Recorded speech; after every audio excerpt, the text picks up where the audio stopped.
आज मी तुम्हाला त्याचं झटपट लोणचं दाखवणार आहे। त्यासाठी मी घेतलेली आहे कैरी, मीठ, हळद, लाल तिखट, जिरे, थोडीशी साखर आणि हिंग घेतलेला आहे।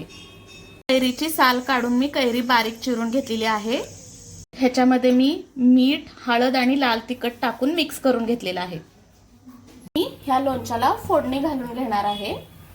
आता हे आपलं तेल तापलेलं आहे, तेलामध्ये मी 1 चमचा जिरे आणि हिंग टाकणार आहे।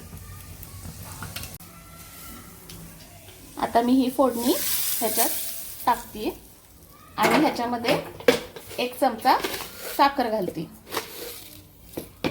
आणि हे सगळं मिक्स करून घेणार आहे। आणि हे आपलं खाण्यासाठी झटपट कैरीचं लोणचं तयार आहे। तुम्ही घरी नक्की ट्राय करा आणि उन्हाळ्यामध्ये हे खूप सुंदर लागतं जेवणाबरोबर।